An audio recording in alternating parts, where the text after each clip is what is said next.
It is time for another episode of the Fight HQ podcast. I am Jason Floyd. Of course, I am joined by the fighter, Pete Rogers Jr. We're here to break down UFC Mexico. Goes down tomorrow night there in Mexico. Pete, how's it going, man?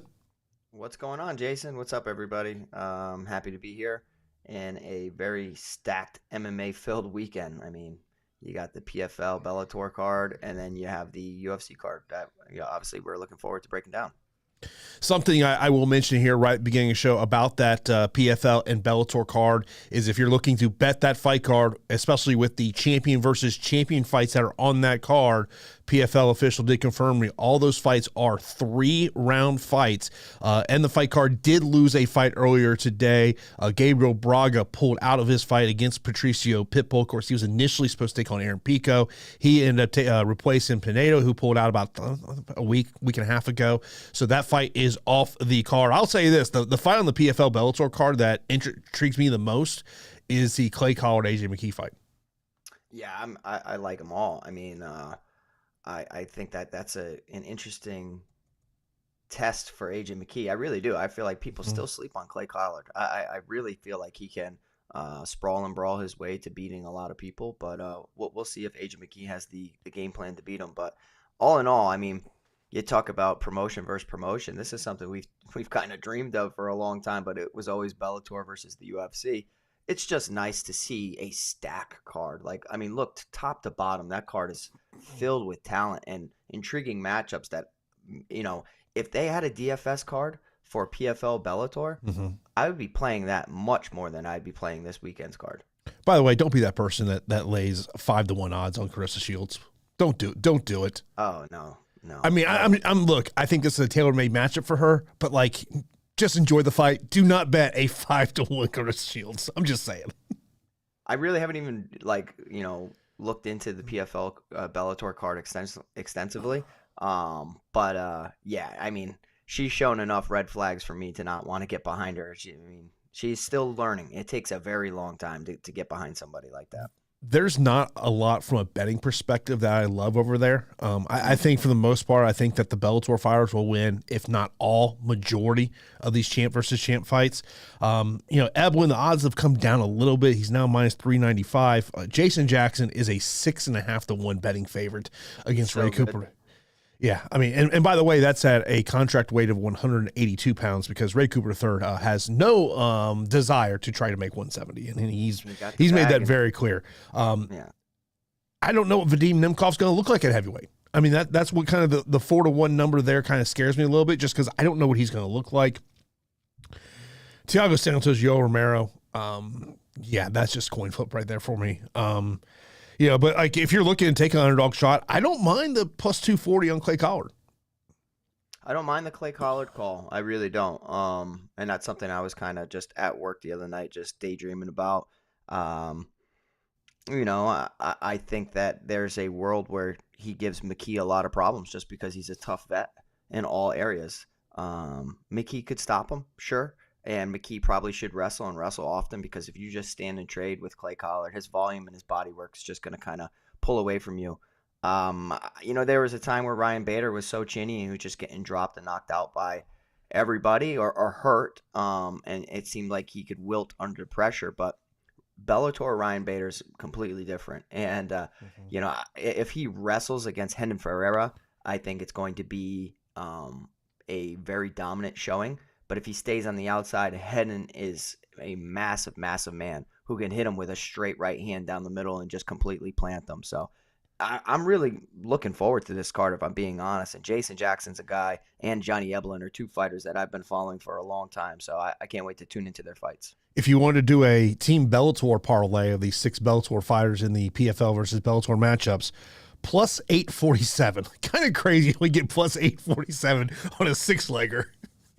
Yeah, I mean, that is crazy. But yeah, we'll have to see, right? We'll have to see because, it's in Saudi Arabia, right? Or yep. So like you're talking about jet lag, you're talking about being acclimated to a different region. It's different. You will see some upsets, so you got to pick your shots.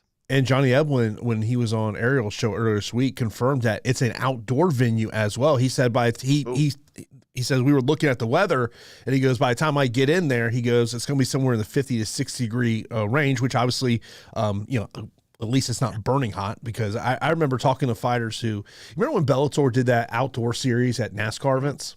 Oh yeah. There was I want to say it was like in Alabama. It was Alabama or Tennessee, where they were saying fighters ended up getting burnt on their feet because the mat was so hot. Yeah, I mean, I experienced that firsthand cornering one of my friends in Texas. It was an outdoor event, which sounds fine, but you know what I mean? It just gets so hot, especially when the canvas and the logos are sitting there baking under the sun. I remember the worst thing was like, if you got taken down, you are just getting completely like burned on your back or the bottoms of your feet. And it was just not optimal conditions for an MMA card at all. And you know, like as cool as it is for outside venues, if they don't have something to cover for rain, it's just a complete, you know, silly decision. Of course, we are here to talk UFC Mexico. If you do have any PFL Bellator questions, we can get those in at the end of the show. Also, something I do want to mention, I got an email from Prize Picks this morning, as it said, we are writing with an important update. At the request of the Florida Gaming Control Commission, we are pausing our contest in the state, meaning Florida, after Thursday, February 29th at 11:59 p.m. Eastern Time. You will no longer be able to place entries on Prize Picks. So if you're like myself, and I remember, I want to say it was a year or 2 years ago, there was really some talk about the legislation when it comes to daily fantasy sports inside the state of Florida. And of course, you do wonder maybe how much of this has to do with the fact that sports betting now legalized in the state of Florida with the Seminole Tribe and the Hard Rock app. So just wanted to throw that one out there. Of course, we do have our contest over on DraftKings. The link to that contest is in the description below. And congratulations to J Young 3 becoming the first person to take down 2 contests in 2024. He had a 484.34 score last week. He is now in 4th place in this contest. Pete, actually, you had a good week last week there, brother. I don't think I did. Yeah, you did. You got 451 points. You finished in 9th place last week. You're now in 11th overall. Ninth is a good week. Yeah, thanks. Yeah, I was going to say, I mean, like, I don't think I did anything spectacular. But yeah, you know, you guys are doing great in the contest, and it's fun to see where you guys are at. Super sharp.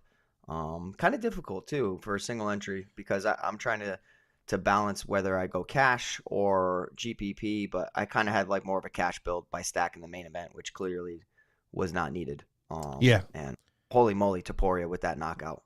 Yeah, we've got, when it comes to all the events this year, we've had over 56 people playing in our contest. We appreciate everybody that's jumping in there. Contest is getting bigger and bigger every week. That prize pool is getting bigger and bigger every week. So appreciate everyone that's checking that out. And if you want to see those standings, just go over to our Discord. Totally free to join. Great conversation in there, especially as everyone is talking about how they're developing their lineups here for UFC Mexico. And, you know, Pete, we can get into game theory. And I think where game theory has to start here is, and you sent me over a Twitter thread, which was a great thread.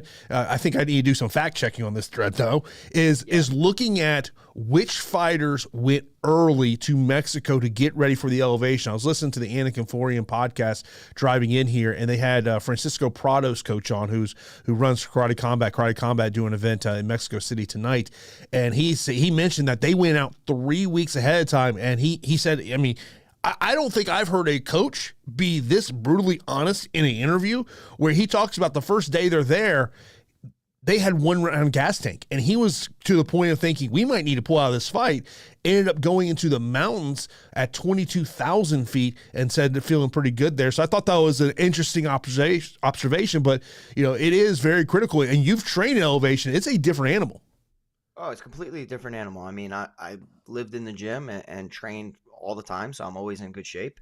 When I went out to New Mexico, which is 5,000 and some odd change above sea level, I couldn't breathe. You know what I mean? It sounds crazy. I could not breathe. I could not recover.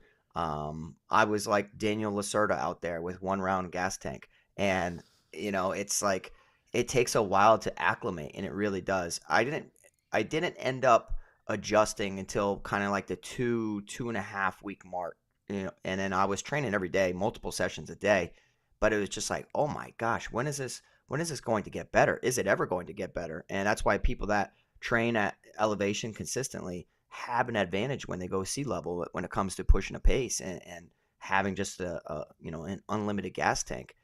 It is a real thing, especially the last time we saw this card, Mexico City. You're seeing upsets happen. You're seeing people that should be massive favorites having easy matchups that are just overexerting themselves and not able to recover. I think we're going to see a lot of people, gas out, but also fights get extended because parties are extremely exhausted and they can't finish the fight. So I think it's going to be a long card. I think there's going to be a lot of decisions. And with that, you should lean into the volatility a little bit and don't be afraid to put multiple underdogs because I'm telling you, elevation breaks people. Yes, it does. And also you got to think about, when you also talk game theory, the main event, co-main event being 5-round fights. What does Brian Ortega look like? I've seen a lot of people loving Brian Ortega this week. We'll get into that fight later on, but that to me is one I'm sticking there. But like, as I was putting together my spreadsheet last night, and looking at, really looking at ownership, I thought there's certain fights to me on this card that just based on ownership plays, like I'm looking at Zellhuber Prado because I think that's a highly likely that's going to be a finish in that matchup. But also you look at Mateus and Aguilar. We've seen with Chairez and Lacerda, both of them missing weight. Edgar missing weight by 5 pounds. All signs are that fight is going to remain on the card. Claudio and Ziam is another one to me that those are leverage type spots here. And as I was hand building a lineup last night, I was kind of sitting there going, okay, what is underdogs? Because I want to get to the main event and co-main event just because of, being 5-round fights. Yeah, so I mean, like, I do want to get to the main event and co-main event. And I'm not going to get away from that in most of my builds. Most of my builds are just going to be simple 5 rounds, more chances to get points. They could rack up a ton. And, I just think that they're in good matchups. I think that Brandon Moreno's in a good spot. I also think that Yair Rodriguez is in an incredible spot. And, I'm going to back them pretty heavily. In addition to that, it's trying to get away from a chalky fight. Get away from a chalky fight. Which fight's going to be chalky? And for good reason. I think that the Chairez Lacerda fight is going to carry massive amounts of ownership because of the likelihood of a finish. In addition to that, but both fighters just missed weight, as Jason just said. But in addition to that, I do think the Manuel Torres and the Chris Duncan fight seems like a priority as well. It's just... there's going to be a lot of ownership in certain spots, and I'm not afraid about getting different and fading a fight everybody is thinking is going to result in a high score, because I'm telling you, man, people are going to gas out, and if they don't find that quick finish, it could be a 15-minute just, let's kind of just have a mutual agreement that we're going to survive 15 minutes together. The person I would say that I think kind of scares me the most when it comes to cardio is Raul. Just because of his fighting style. Like, if he doesn't get a finish early, I kind of do wonder if that fight gets in late second, third round, what does that cardio look like with him? Because just of the pace that he brings with his fights. Yeah, I mean, he trains in Vegas. I do think that he possesses the skills to really give Ricky Turcios a difficult matchup. But he's young, and sometimes young fighters, they're just so naive to facts. You know what I mean? Like, their egos are big. Their confidence is unmatched. They think that they are just immortal. So they completely underestimate something serious like elevation. And the pace that he pushes and the fact that he has also shown to gas out previously, I think it's a perfect spot to be concerned about. I think that he'll still have a great performance and still look good. But I think it's going to be like, that second round could have gone either way. First is going to go to Rosas all day long. Third's going to go to Turcios all day long. But the second's going to come down to just optics. And I do think he's going to do enough to get the victory. But he's definitely concerning because he is young. Yeah, and of course, if you got any questions on the fights, be sure to leave that in the chat. If you're happen to be watching this after the show is over, if you leave a question in the comment section, myself or Pete will get back to you in there, or just go in our Discord. That's one of the easiest ways to get a hold of myself and Pete and talk to everyone in the community and get kind of that take of how everyone is viewing these matchups. But Pete, let's get right into it. Of course, our main event, co-main event are both rematches. Let's talk about the main event first. We got Brandon Moreno taking on Brandon Royval. Of course, Royval stepping up here on short notice, replacing Amir Albazi, who pulled out of this matchup. Moreno is a minus 310 betting favorite, plus 250 for Royval. Moreno, 8,800 on DK, $21 on FanDuel. And for Royval, he's 7,400 on DK and $15 on FanDuel. Yeah, so I mean, I think that this is a great fight. Clearly, Brandon Moreno is going to get tested against Amir Albazi in different ways that Brandon Royval brings to the equation. I think Amir Albazi can match wrestling. He can match a grappling pace. Brandon Royval tends to throw a ton of volume on the feet, tricky with his knees up the middle, very dynamic, very long for the division, has some opportunistic submissions about him, and is just a tricky out. But I do think that he has some glaring holes in his game that have been exposed in the past. Alexandre Pantoja, showed that you can take Brandon Royval down with little resistance and put him in bad spots, incorporate some ground and pound, possibly look for a submission finish. He's tough. He's going to stay there in the fight as long as he can. In the first encounter, it was a competitive matchup against Brandon Moreno until Brandon Moreno utilized his wrestling. And that's something I want to emphasize here, is that Moreno sometimes doesn't pull the trigger on his wrestling as early as I think he should. He's content to stay on the outside and strike. He's content to make it an exciting fight or go back and forth. I almost feel like he makes fights closer than they need to be at times, because when he wrestles people, like when he was wrestling Davison Figueiredo and getting the body lock and the underhooks and everything, like he was just completely outworking him and looking very dominant. And then in some of the fights when he just stays on the outside, he's getting hit, he's getting touched up. He's still matching volume and he's still throwing some, but I think his best skill set is clearly in the grappling realm. And that's where, in the first part where he took Brandon Royval down, obviously an injury occurred, but he can incorporate some ground and pound en route to a submission or a ground and pound finish. I want him to grapple early and often, because on the outside, Brandon Royval is going to push a tremendous pace. He's going to come out there and try to finish you in the first or second round. He has a ton of first or second round finishes, trains at elevation, and he's a tough out. I wouldn't mind anybody getting behind Brandon Royval. The issue is, though, the game plan that has been, shown, the blueprint to beating him was in the Alexandre Pantoja fight. We had question marks in the past, but if you incorporate wrestling, it's a much different fight. And I hope that Brandon Moreno incorporates some wrestling. I mean, he had a very close fight. He went 2 of 4 in the takedown department against Pantoja, 3 of 6 against Davison Figueiredo. I want him to attempt like 10 plus takedowns here, and I think he can. So give me Brandon Moreno at 8,800 to win a very exciting bout, but I wouldn't fault anybody for getting behind Brandon Royval here if you think he catches Moreno on the chin with a knee or something straight up the middle. Yeah, I mean, I think if you think this thing's going to go 25 minutes, which I tend to believe that's not going to be the case, I think we're going to see a stoppage at some point. I don't mind getting to Brandon Moreno as kind of that 7,400 and under fighter, just to kind of that, say he gets you 40 points and allow you to build your roster the rest over there. As you look over at Prize Picks, the 3 takedown prop, to me, that's if you're going to play it, you play more, just because that to me is the clear path to victory for Brandon Moreno. But you bring up a really good point of how quickly could he potentially go to that one. I like Brandon Moreno in this spot, and it's also one of those things of, when I think of Brandon Royval, I just think of a guy who he just takes a lot of risk. That it just seems like there's sometimes fighters will talk about, you get to that line and you just don't want to go over that line in terms of getting too aggressive, and that's always been my concern with Royval, is that I think sometimes he takes unnecessary risk.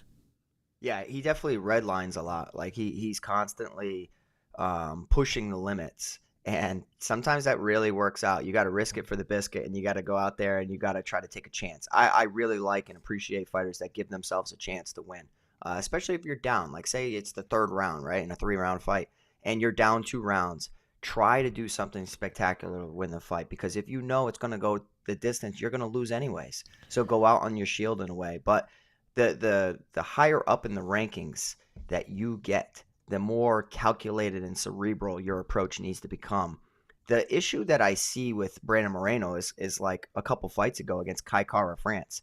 Threw 151 significant strikes, landed only 58, attempted only 3 takedowns, was unsuccessful in any of them. And it was just like, that fight was a lot trickier than it needed to be. You know what I mean? Like, but I think that Brandon Royval's aggressiveness is going to be used against him here, and we're going to see Moreno rise to the occasion and route to a submission finish. Yeah, you kind of talking about that of being down 2 rounds. It made me think of last week with Woodburn. And in the final minute, I'm like, what are you doing? Why are you grappling? Like, you're not going to, like, and maybe it was just, he just had nothing left in the gas tank. And, but that was one of those frustrations. And I wrote this Discord after that fight was over. Obon Elliott is going into the category of just waiting for the right opponent to fade him. Yep. I told you. I mean, that chin, Woodburn touched him, and, credit to Elliott going out there, but man, you're playing with fire. You can't finish people, and yeah. So, but yeah, I totally agree with you as far as like, you need to be smart, like getting in the takedown with small time, unless you are like unless you're Mackenzie Dern, you know what I mean, of that jiu-jitsu tier. I just don't like it. Just swing for the fences. Let's move over to our co-main event. Also a rematch where you got Yair Rodriguez taking on Brian Ortega. Brian Ortega, a plus 135 betting underdog, minus 164 Rodriguez. Rodriguez, 8,500 on DK, 16 on FanDuel. Just saying. I think Yair Rodriguez is a FanDuel smash this week. Brian Ortega, 7,700 on DK and $12 on FanDuel.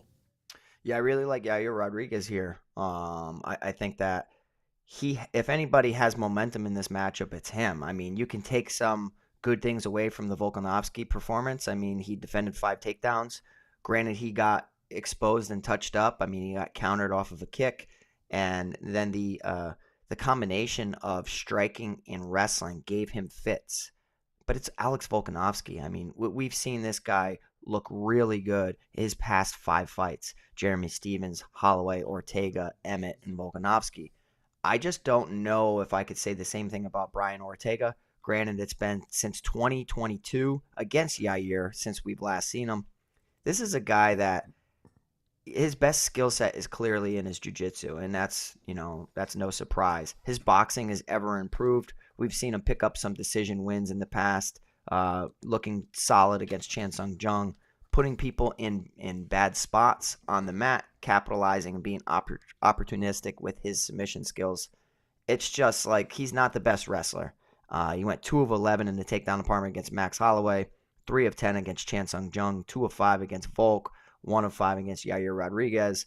I do think that the range, the distance, and the kicks are just going to be too much for Brian Ortega. I think Yair is going to stay on the outside, chew him up to the body, chew him up to the head.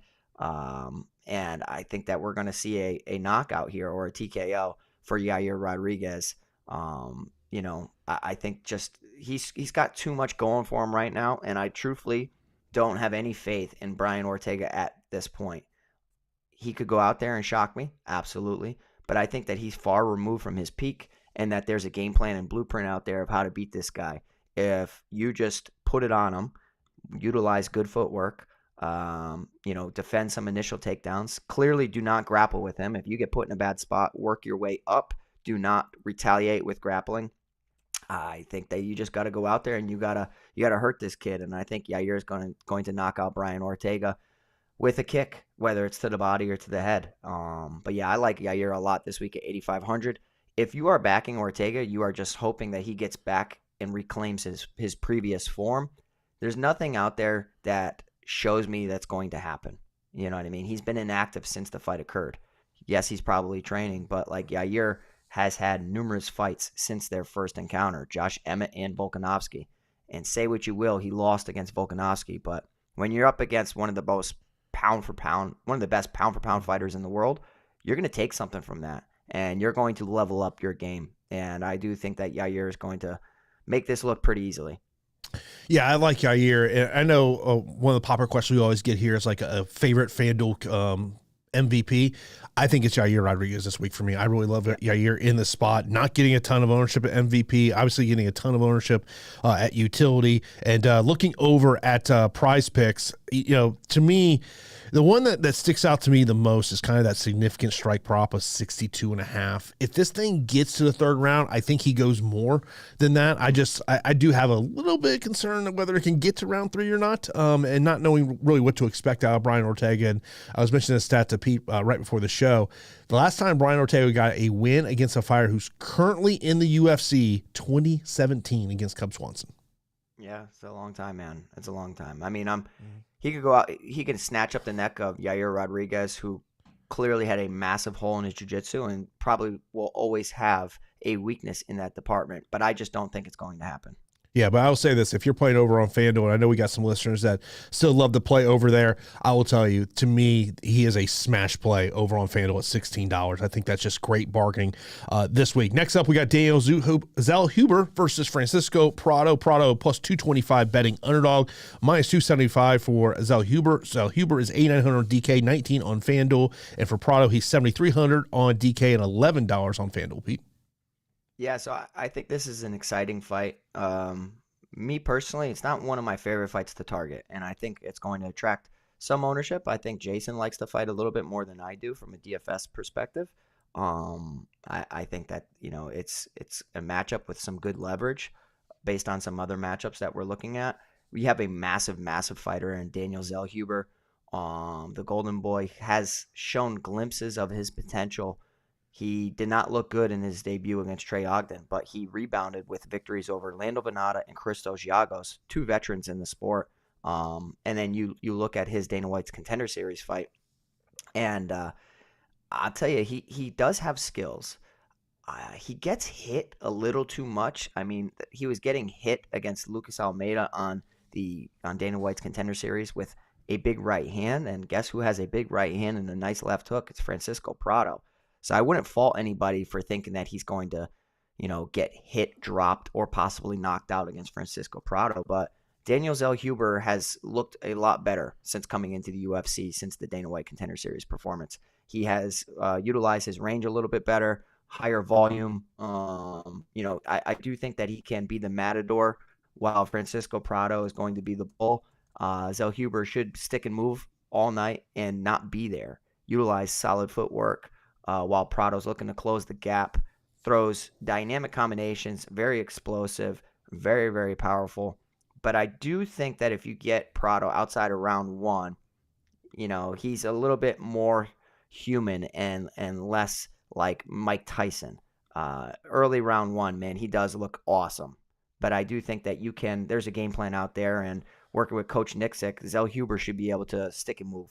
That's what I'm projecting here in this matchup. I wouldn't hate anybody for getting behind Francisco Prado and being the person to actually knock out Zellhuber. But I'll be back in Daniel Zellhuber here to win a decision at 8,900. The trick up his sleeve in this matchup, I do think that he is the better grappler of the two. And I do think that he could, in a sticky situation, just chain a takedown or two together, get in top position. You saw what his ground game looked like against Christos Giagos, captured his submission in round 2.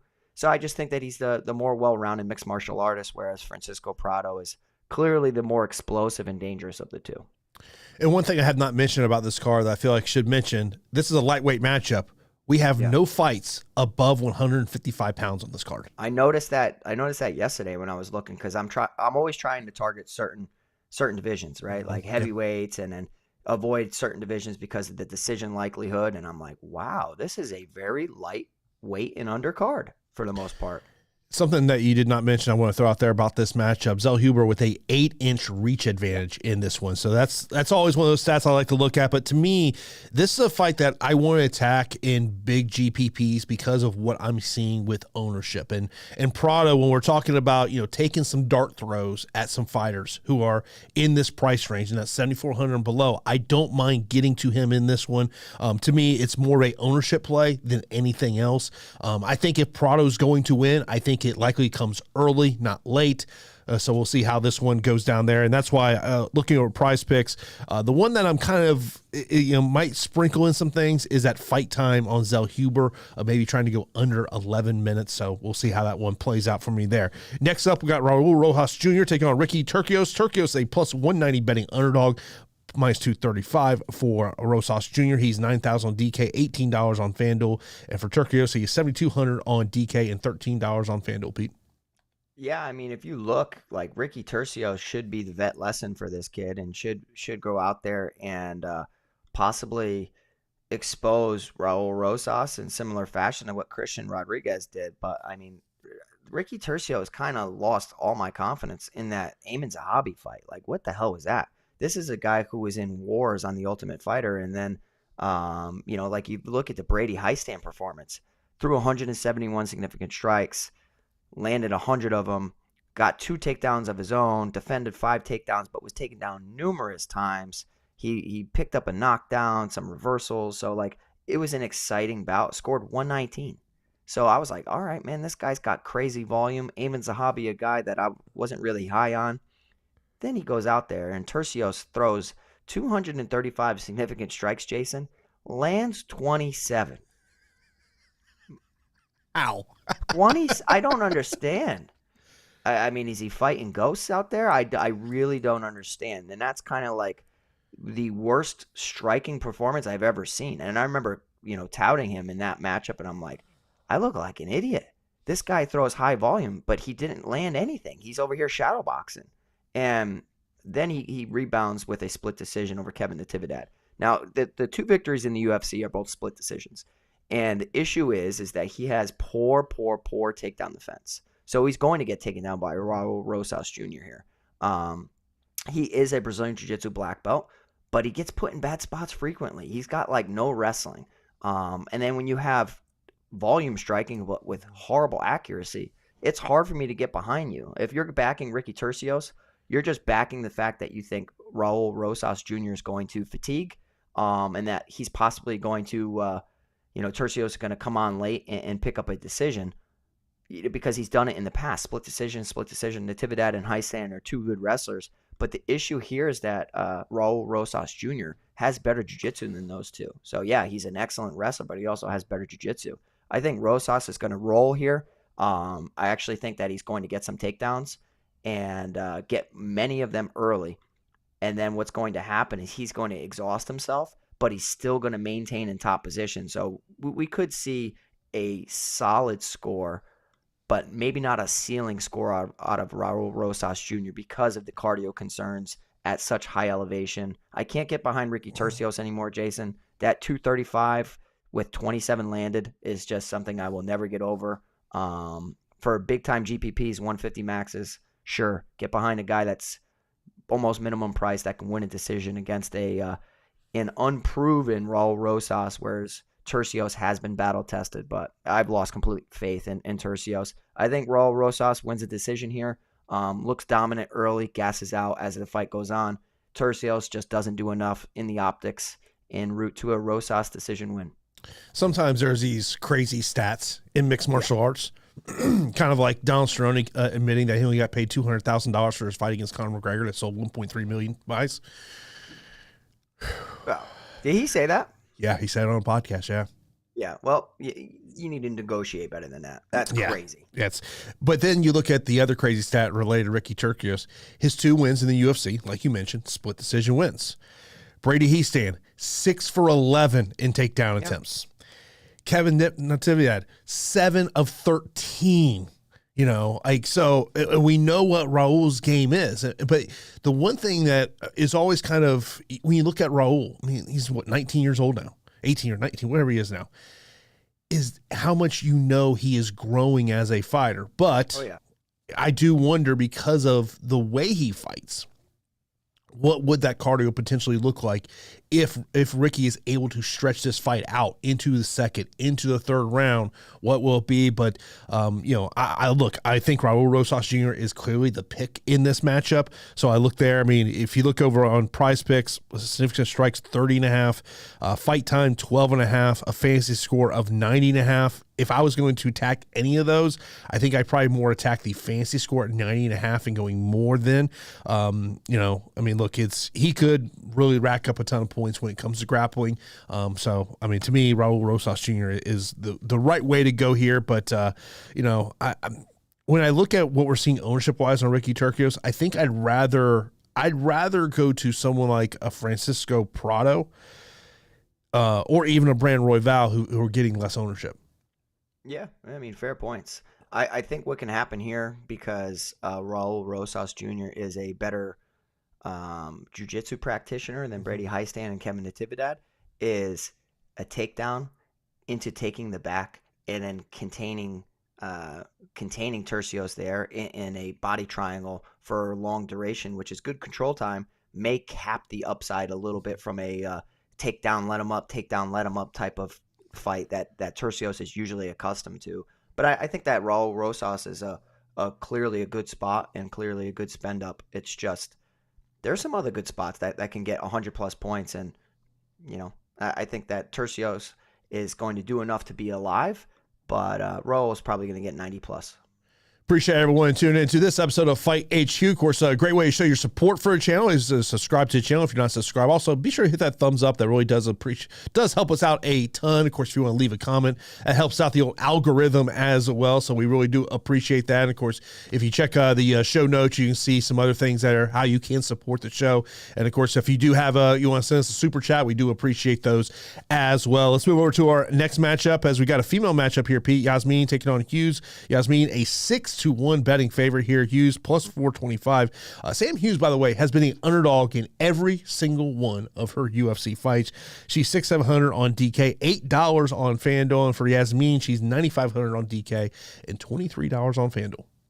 Yeah, as far as just like punting and just kind of just giving yourself a minimum score and backing Sam Hughes so you can spend up in other areas, I don't hate it at all, right? Like, Sam Hughes is going to be there. She's got okay boxing, okay wrestling, very good cardio. I want to see how she's going to look at elevation. I think she'll be fine. She trains really, really hard. She calls herself the cardio machine. I just don't think she's that skilled. You know what I mean? Like, I think she's just like a generalist. She's okay everywhere. If you have any deficiency in your game, she can exploit it because she's pretty well-rounded.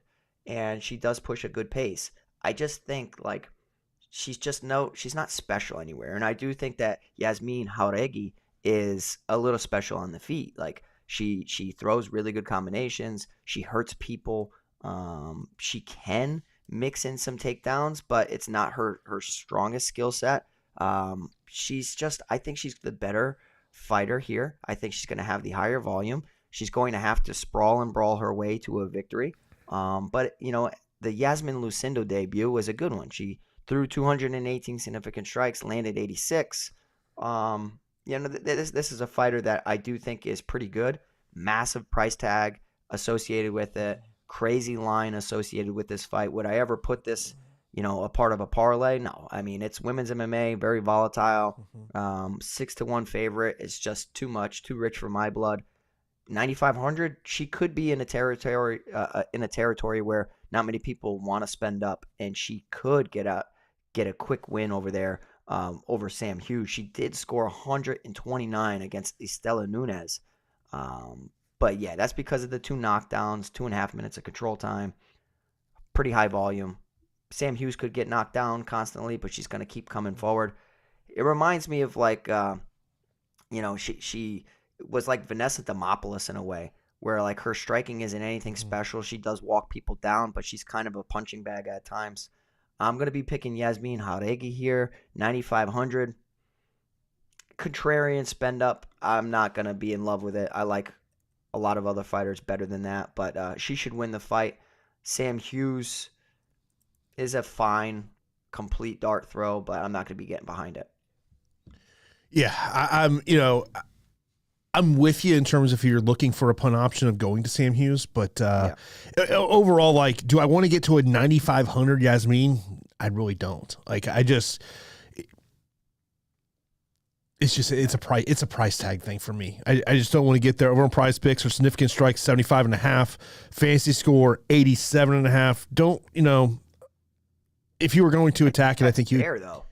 Yeah, Like I mean, 87.5, like, I think the 87.5 fantasy score is where you attack it. I would not attack the significant strike prop. I think it's kind of like a red flag in a way, because for being such a massive favorite, you would associate that with a crazy high score. So it's like a trap line. You know what I mean? Like, if you're 9,500 on DraftKings, tend to have like 100+ score on Prize Picks or not. You know what I mean? Like, I almost feel like people are kind of concerned in a way here too, and also because we're looking at her looking to rebound off of her first loss in the UFC, which is a knockout loss to Denise Gomes. So this could be a very safe win. You got to go in there, you got to get a safe win and be smart and intelligent, and that's why I think she's just going to coast to a 3-round decision. Next up, we got Torres taking on Duncan. Duncan, a plus 155 betting underdog, minus 185 for Manuel Torres. He's 8,300 on DK, $17 on FanDuel. For Chris Duncan, he's 7,900 on DK and $14 on FanDuel. Pete? Yeah, I mean, I have concerns on both sides in this matchup. I think this is probably going to make it into the optimal lineup.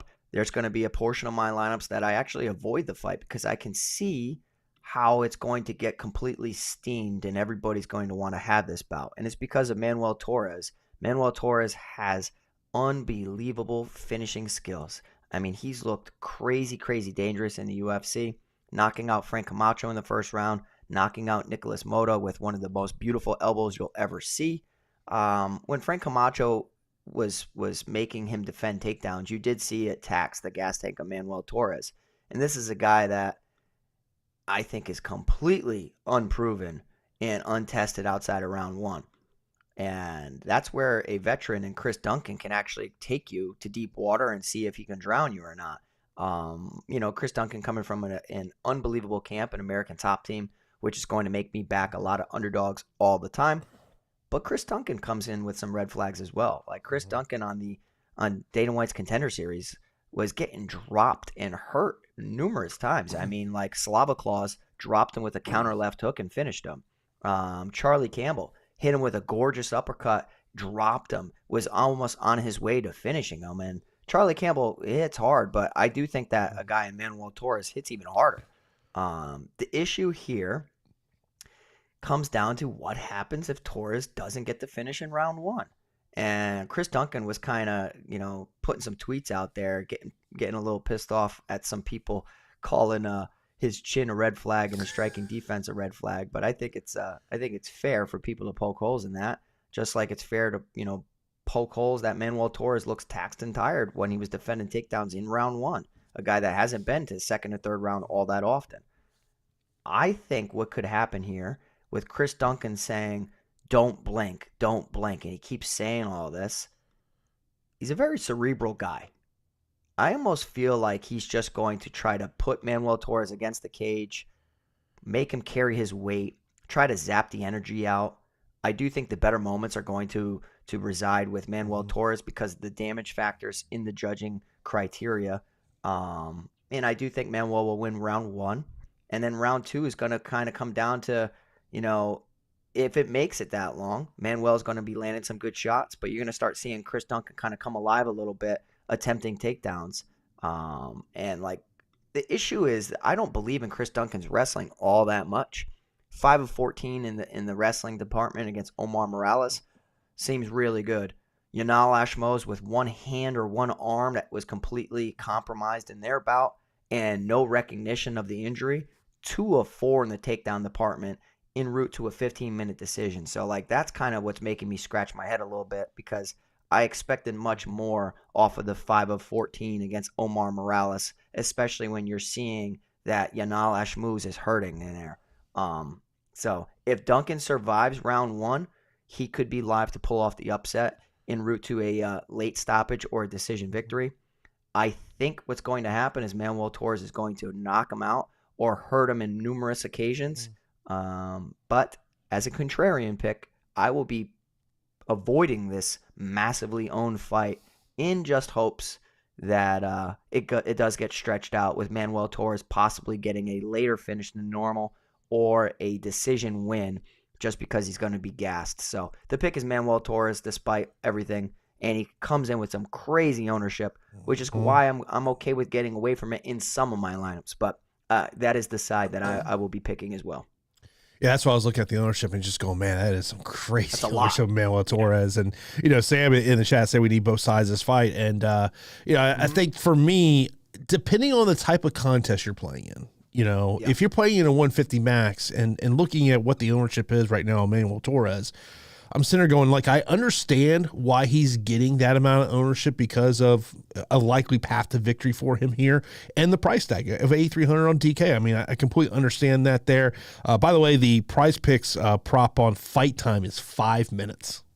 Yeah, I'm taking the over on that because I'm telling you, man, look, if you look at Manuel Torres, victory over Camacho came at 327. I think Duncan might dance on the outside, and then if Torres engages, he's just going to try to pin him to the cage a little bit. I mean, everybody's going to be on the under. That's why they set that line there. Yeah, and the significant strike prop is 31.5. He hasn't hit that. He's only hit that number once in the UFC in his 3 UFC fights. But if you truly believe it's going to make it to the second round, I would much rather go with the over 31.5 significant strike prop than attacking the fight time prop. Yeah, I mean, I'm with you. I think you're playing with fire with that. No doubt about it. Let's move over. Next up, we got Hani Barcelos taking on Cristian Quinonez. Quinonez is the underdog here, and Barcelos a minus 155 favorite here. 8,600 on DK for Barcelos, $17 on FanDuel. Quinonez 7,600 on DK, $13 on FanDuel. Pete. Yeah, I mean, initially when I looked at this card, I was very intrigued with a lot of the Mexican fighters on the card, obviously, because if they've had experience training at altitude, if they're in winnable matchups, and if they could possibly take over late against people that have had cardio issues in the past. And immediately we're looking at a Hani Barcelos at 8,600 against Cristian Quinonez. Dude, I don't know if Hani Barcelos has really fallen all this far. I think that Cristian Quinonez is fine. He's dangerous, has a lot of finishes within his career, hits pretty hard, knocked out Khalid Taha in his debut, but got completely worked against Kyung Ho Kang, taken down and submitted in 2 minutes and 25 seconds. There was a time, and I know that time is so far now, but where Hani Barcelos was a true dark horse for the division and a guy that I loved backing, and that I was behind and possibly contending for the title. I mean, his ground game, his unbelievable wrestling, his boxing was good, his volume was good. I mean, he's such a killer. Look what he did to Kurt Holobaugh, 110. Chris Gutierrez, 113. Carlos Joaquin, 111. Khalid Taha, 95. Victory over Said Nurmagomedov, bad score, but 63. It's like this guy at one time was very, very dangerous. It's just had the wheels fallen off, completely. You know what I mean? Does he have a flat, or are they completely gone? And I don't think that they're completely gone. I think this is a good matchup. I think that he can push a pace. He looks to be in good shape. Is he somewhat of a gasser at times? Sure. But I think his boxing is good. His wrestling is going to be the difference maker here against Cristian Quinonez, who is not the best defensive wrestler. 3 of 11 in the takedown department against Kyler Phillips. If you are able to survive Kyler Phillips for 15 minutes and attempt that many takedowns, I just think that he can do the same thing to Cristian Quinonez and actually take the back, which Quinonez was just submitted relatively quickly against Kyung Ho Kang. So I think there's numerous ways for Barcelos to win here. I like him at 8,600 quite a bit. I also like the takedown prop on Prize Picks of 2 and going more than 2 takedowns with Barcelos. Yeah, the issue is, does he need more than 1? Because, man, that performance against Kyung Ho Kang is just a bad look. But, if you just lost to Kyung Ho Kang like that, what are you doing in the gym? You're working on your defensive wrestling. Get up a couple times for Jason. Get up a couple times, all right? And then get submitted. But, yeah, I like Hani Barcelos a lot.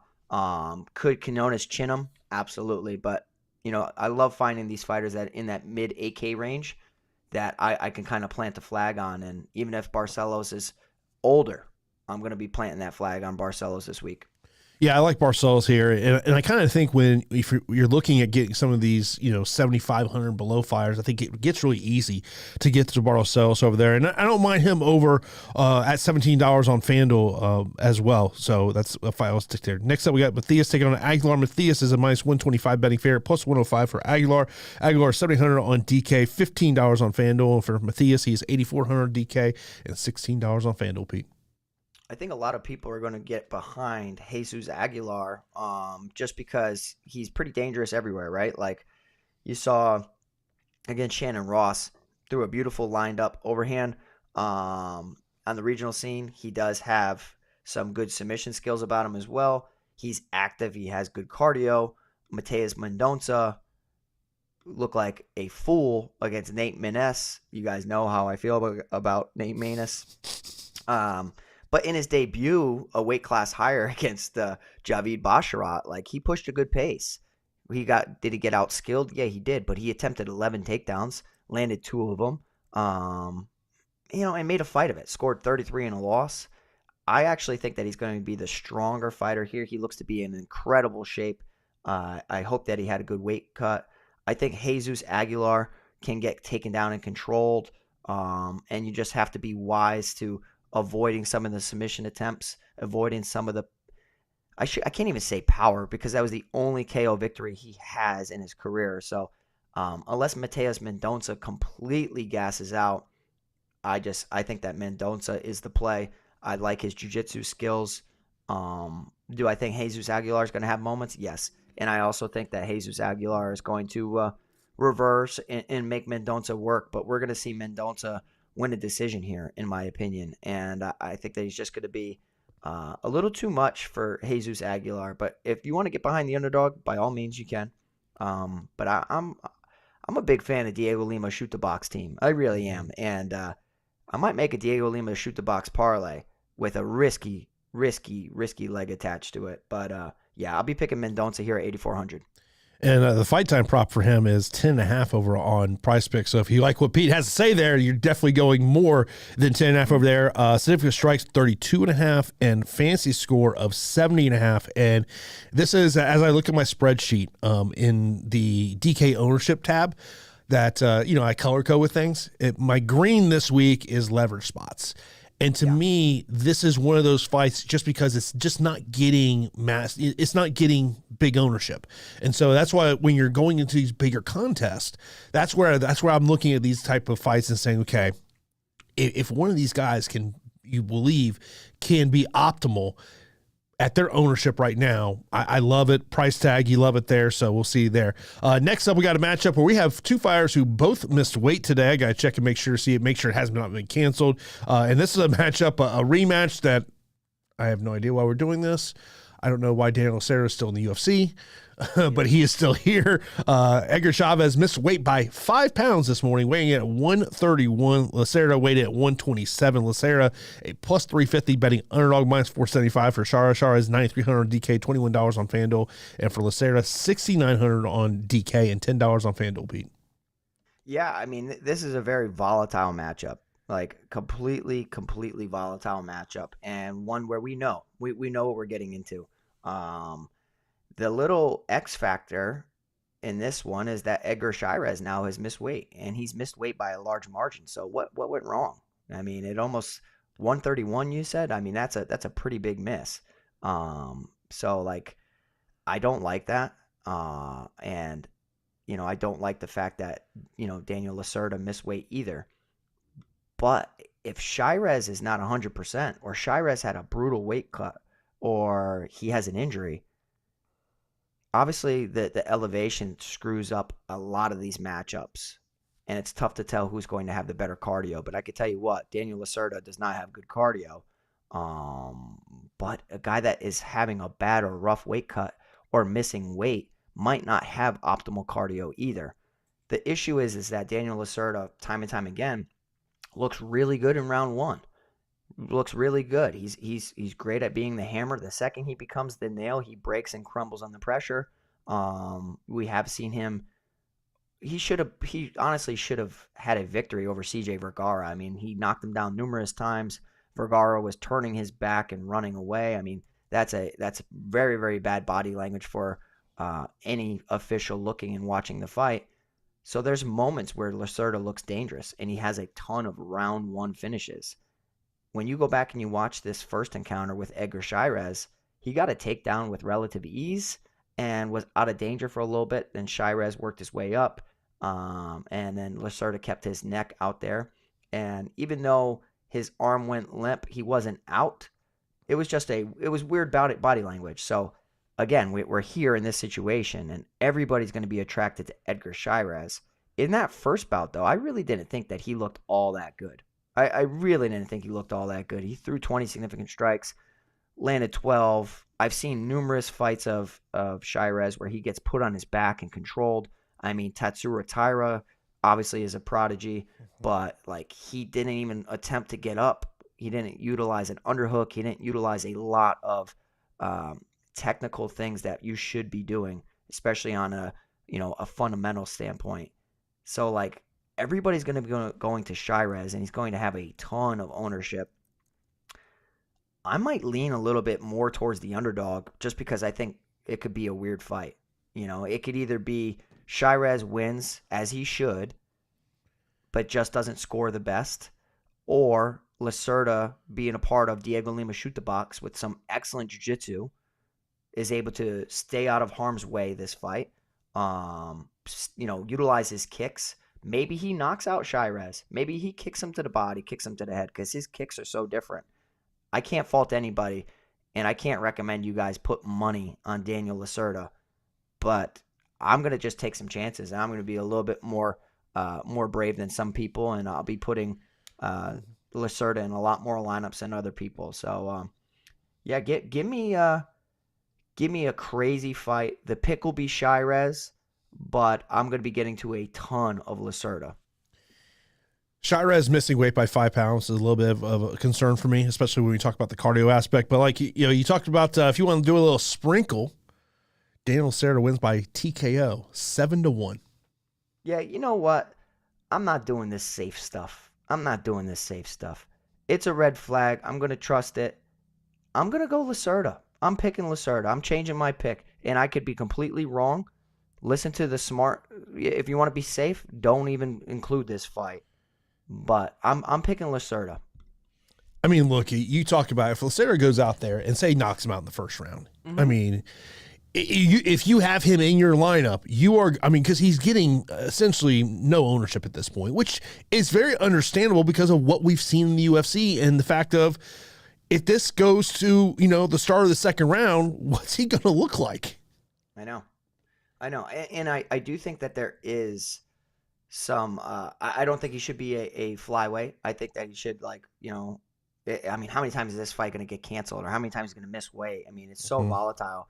But I do think that he has skills. Like his grappling, he makes some bowheaded decisions, but these guys are sparring hard with MMA gloves down at Diego Lima Shoot the Box. I actually think that he can pull off this victory against Chairez. Yeah, and this is another fight that I have circled as a leverage play. I don't, especially with the missing weight, don't love the price tag that you got to go for Edgar Chairez here. And to me, I think if you're going with him in your lineups, I think it's more about going against Daniel Lacerda than more than anything else in this matchup. Yes. By the way, on Prize Picks, 17.5 significant strikes on Chairez, 4 3/4 fight time, 114.5 as a fantasy score. I think I would attack. I think he would attack the fight time, and I think you go more than 4 3/4. That's a high score, and especially of a guy that just missed weight too. If I'm thinking he's 100%, then that score is probably right. But I'm guessing he's not 100%. That's a not even close weight miss. That I'd probably take less on that fantasy score. Yeah. Next up, we've got Ziam taking on Claudio Puelles. Puelles is a plus 180 betting underdog. Minus 224. Ziam 8,700 on DK, $18 on FanDuel. And for Claudio, he is 7,500 on DK and $12 on FanDuel, Pete. Yeah, this is a typical striker grappler matchup. Far as Ziam, pretty well rounded. He can utilize offensive takedowns as well. Claudio Puelles is pretty lost on the feet. He strikes and kicks just enough to shoot, really, really ugly takedowns at times, doesn't set him up. But if he gets you down there, he's very, very vicious with his submission attempts. I mean, he attempted a submission against Felipe Silva, got it. 2 submission attempts against Marcos Mariano was unsuccessful. A submission against Chris Grutzmacher, got it. 2 submission attempts against Clay Guida, got one of them. And then attempted a submission against Dan Hooker and ended up getting TKO'd. The blueprint's out there of how to beat this guy, right? Like, you have to sprawl and brawl, make him strike longer than grapple, avoid the tricky leg lock entanglements, and that's a lot more difficult than what a lot of people realize. But I do think that Ziam is just very, very well-rounded. Keep your hips away. Don't let anything happen like that. 9 takedowns defended against Don Madge, 6 against Malarkey, 5 against Vendramini, 4 against Mikhail Figlak, and 6 defended against Jair. Not too many people have the crazy dangerous submission attempts that Claudio Puelles has, but I think Ziam is going to avoid them early, and as long as you avoid them early, they become less and less likely. I mean, I do think that we're going to see Ziam pick up a decision victory here, not a TKO, but I think we're going to see him pick up a decision victory here at 8,700 with a relatively okay score, but nothing special. Yeah, it's as I was hand building a lineup, this was kind of I had enough money to roster Ziam if I wanted to, so that was something I was sitting there. By the way, Prize Picks 44.5 significant strike prop, 14 3/4 for fight time, and then 80.5 from a fantasy score. Not really a fight that I'm really trying to attack over on Prize Picks this week. Yeah, I mean, not for me either.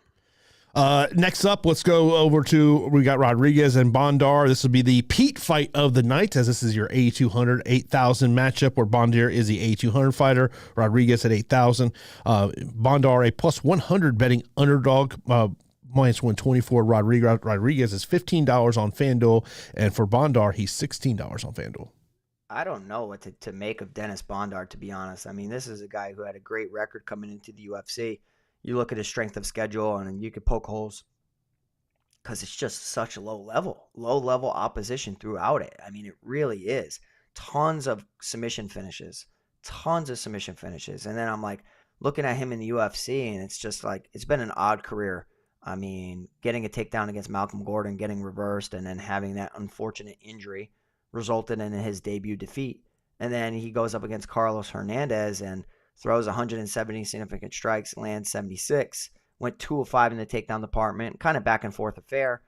In a loss, he scored 42. So, not the best look. Carlos Hernandez is pretty damn talented and pretty well-rounded. But in that 3rd round, man, he got hit with a beautiful takedown with an incidental headbutt. That happens on almost every takedown, which should not have been reversed, which led to because also you can't tell if he's stunned from the headbutt or stunned from hitting his head on the back of the canvas and also losing wind, and then got elbowed into oblivion with one of the worst elbow finishes I've seen in a very, very long time. I mean, that was a tremendous amount of danger. I don't know what to make of Dennis Bondar, but what I can tell you is he went to Jackson Wink MMA to train at Elevation for this camp. I don't think he's all that special, and I don't think that he's special. And I think Ronaldo Rodriguez, a guy that trains alongside of Daniel Zellhuber pretty often, has very, very good boxing. Was on Dana White's Contender Series fight, lost that fight to Jerome Rivera, let a lot of people down in there. He does have some power and some good combinations to him. And I'm just not trusting Dennis Bondar here, because I do think that Felipe Dos Santos can defend some takedowns and get out of some bad spots and possibly work his way to a decision victory, as most flyweight bouts go the distance. But if Bondar's chin is not 100%, man, I mean, these combinations I'm watching I keep saying Felipe Dos Santos, my apologies. Ronaldo Rodriguez is who I'm talking about. Ronaldo Rodriguez, I think Ronaldo Rodriguez can knock him out. And at 8,000, I actually think he can have the more damaging strikes, whether it's a decision victory or a TKO stoppage. I'm going to be going with Ronaldo Rodriguez. I can't back Dennis Bondar. I really don't believe in what I've been seeing. And also now that I go back and reflect on his whole career, kind of seems like a red flag career to me. So give me Ronaldo Rodriguez in this matchup. Yeah, I'm with you there. And actually, that's where I was kind of looking at the over price picks. The 72.5 fantasy score on Dennis Bondar going less than expecting Rodriguez to get the victory here. Next up, we've got that name that Pete mistaken there a little bit. At first, you said at first, I was like, huh? Did I miss something? Yeah, no, it's my bad because I'm looking at the Fantasy Cruncher and I'm looking at the fight order and I just happen to be talking about the guy that's next. But I'm so excited to talk about Felipe Dos Santos, Jason. Start us off. And he's taking on Victor Altamirano. Moreno, a plus 255 betting underdog, minus 324 Dos Santos. Dos Santos, 9,200 on DK, $20 on FanDuel. And for Altamirano, he's 7,000 on DK and $10 on FanDuel. Yeah, man. I like Felipe Dos Santos here. I mean, I mentioned him 16 times prior in the previous matchup. Now I'm going to talk about him a little bit. Priced at 9,200. I mean, flyweight killer. He's pretty big. And he debuted against Manuel Cop. What happens often, though, Jason, and you know this, sometimes guys on short notice, they deliver really well, and then their follow-up fights are a little unimpressive. I don't think so with Felipe Dos Santos. I told you guys that I'm going to be backing Diego Lima Shoot the Box this week. I'm going to try to get it in a 3-legger with Mateus Mendonca, Daniel Lacerda, and finishing with Felipe Dos Santos. Obviously, you could just go with Mendonca and Dos Santos and avoid the volatility of Lacerda, and I think it's going to set you up nice. Dos Santos regionally was a guy who actually had very, very poor takedown defense. And you can go and look at Victor Altamirano and be like, I think Victor Altamirano in a flyweight bout can survive enough and take him down. Because regionally, Dos Santos was getting taken down.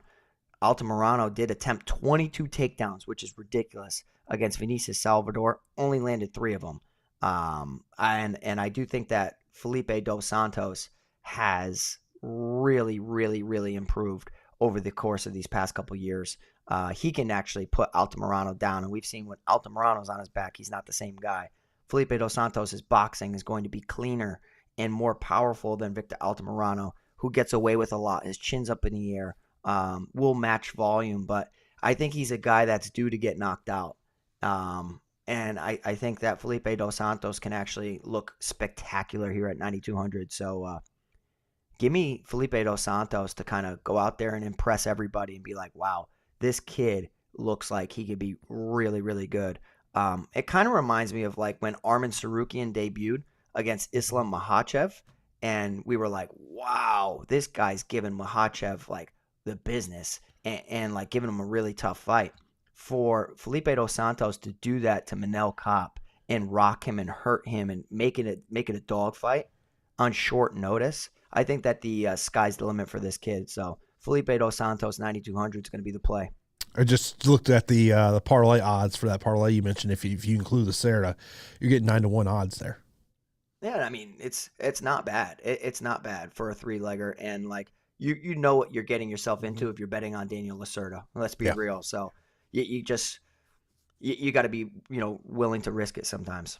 And then our opening matchup of the night, aka the Jason special here, Naimov taking on Silva. Naimov a minus 650 betting favorite, plus 450 for Silva. Silva 7,100 DK, $9 on FanDuel, and for Naimov he's 9,100 on DK and $22 on FanDuel. Pete.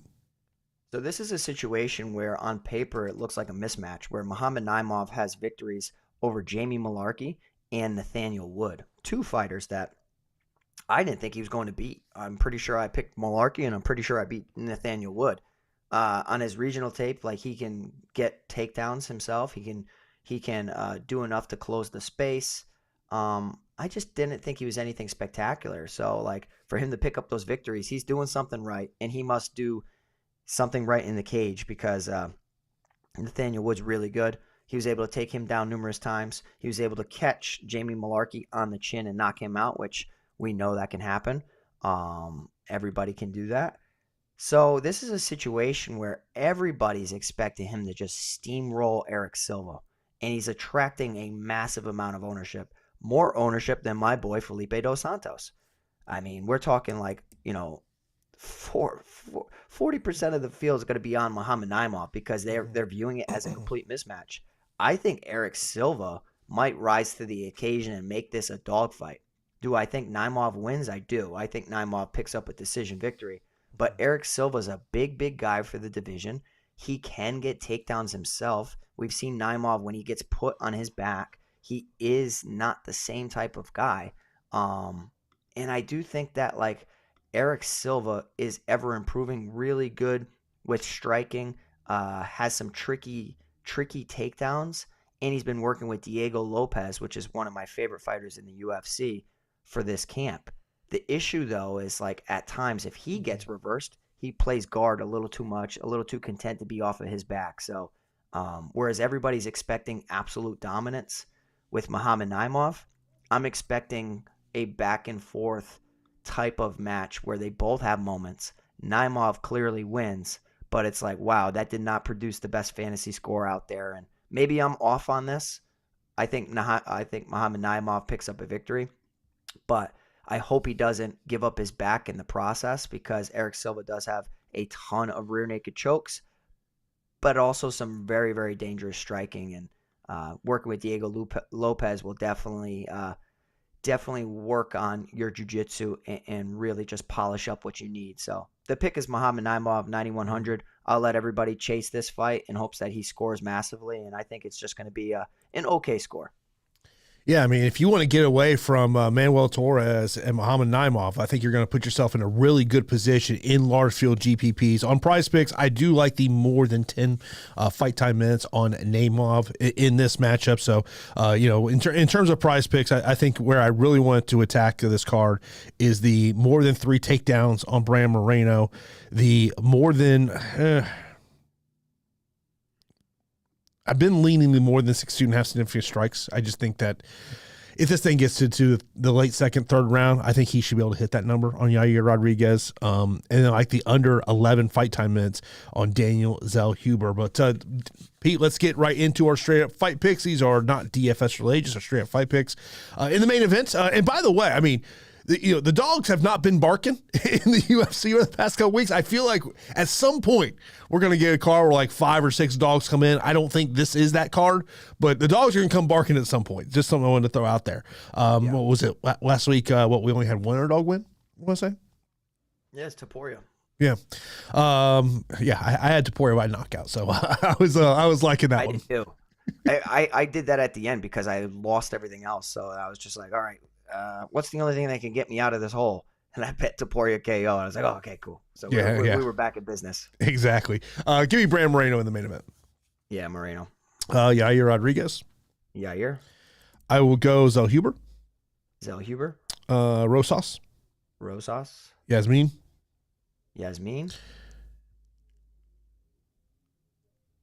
I won't pull the trigger. Give me underdog number 1, Chris Duncan. All right, I'm going Manuel Torres. Barcelos. Mendonca.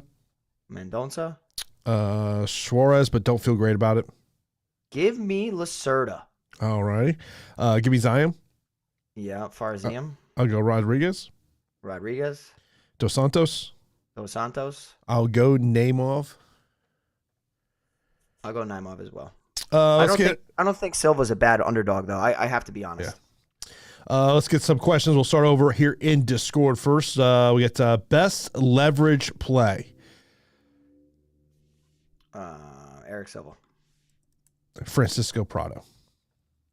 It's a good one. As a punt play, looking at favorites that are getting low ownership. How about Mendonca? I think as a favorite, it gets some nice leverage there.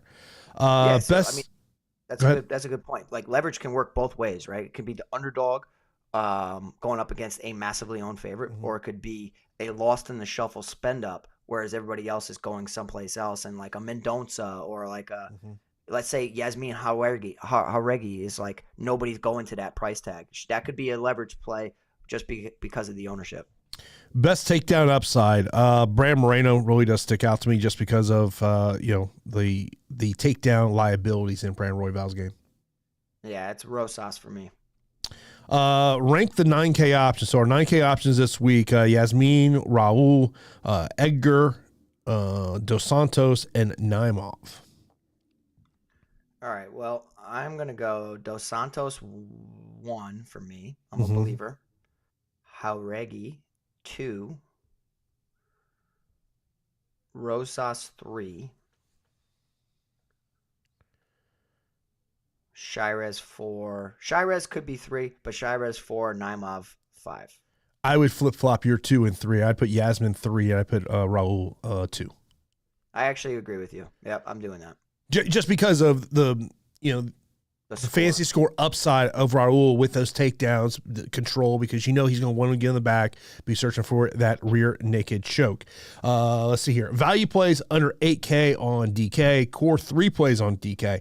I'll tell you this. So my core is Moreno, Yair Rodriguez, and then my third one is Honey Barcelos. Yeah, I'm going to go Moreno, Yair Rodriguez, Honey Barcelos. I like Mateus Mendonca as well, though. Like, I think that he's in a very, very tricky spot, but I agree with you, man. I'm loving that mid-range. Yair's awesome. Moreno's awesome. Both have 5 rounds to work with. Now, is the Yair fight 5 rounds? Yes, it is. Isn't that weird? Wait, I mean, they wanted it to be the fighters wanted it to be 5 rounds. I know. I was looking at that. I'm like, okay. I mean, I'm fine with it, but I don't think that helps Brian Ortega. I mean, whatever. But yeah, I'm in love with the mid range. In terms of value plays underneath 8K, can we include 8K? I like Rodriguez right there, and yeah, outside of like. I mean, there's not. I mean, when I look underneath 8K, there's fighters I see the path to, being in an optimal lineup, but then it's also like there's a reason they're underneath 8K. Yeah, I think everybody's gonna like. You could get behind an American top team prospect and Chris Duncan. Yeah, it's just like a very dangerous spot to do so. I'm not gonna do it. Like you can make the case for Jesus Aguilar. I just don't think that Mateus Mendonca is as bad as he showed against Nate Maness. I mean, he's completely different against Basharat. So that's why I'm not big on Aguilar as everybody is. Ortega, no. Quinonez, I don't think that he's the guy to take out Barcelos. Puelles, one-dimensional. Royval, short notice, can do it. Sure, I don't mind Royval, to be honest.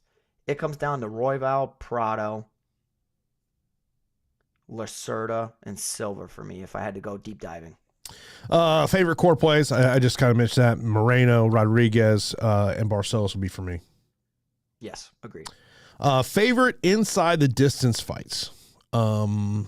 I think you have to look at the main event, co-main event because of them being 5 rounds, and I just don't look. I don't think Royval's a guy that you're necessarily going to see go 25 minutes. I think we see a finish in that one. I think we see a finish with Yair Rodriguez. Other ones, I think you got to look at. I think Rosas and Turcios, I think is got to be one you look at as an inside the distance type one. Torres and Duncan, especially on the Manuel Torres side of that equation. Barcelos is another one I look at as an inside the distance fight. Chairez and Lacerda, I think, is another one. Yeah, interesting. I'm slightly in disagreement on some of them. The Torres Duncan fight is a priority as far as finishing inside the distance. I think the Yair Rodriguez Ortega one is another one.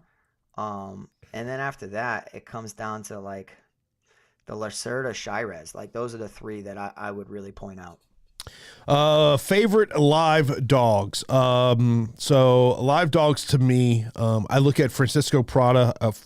If I would say this from a betting side, if you want to put a sprinkle, I'd put a sprinkle on Francisco Prado wins round 1. I would imagine those odds are pretty good. Other ones that I look at as live dogs, I think we've kind of mentioned them. I think Jesus Aguilar is someone I would put in a live dog situation, even though I know how much you like the other side in that matchup. Those are kind of the ones that stick out to me the most. You're right. I mean, you're absolutely right. It should be an interesting card, Jason. I'm when you're at elevation and it's going to be a close fight. How can you not want to take some gambles on some of these underdogs? You know what I'm saying? Like anything can happen. Yeah, it's like the next one is a top punt plays, and the 2 that I will point out is they're both getting low ownership, and they both have clear paths. If they're going to win, it's likely going to be by finish, probably in the first round, and that's Francisco Prado and Daniel Lacerda. Yeah, absolutely. I agree with that. Parlay plays. Pete gave a 3-fighter parlay. If you wanted to take Lacerda out of that parlay, it was still plus money. I wouldn't think it was like maybe plus 190, somewhere in that range. Yeah, so I mean, if I did a mid-range parlay, which is something I like, right? I would do a.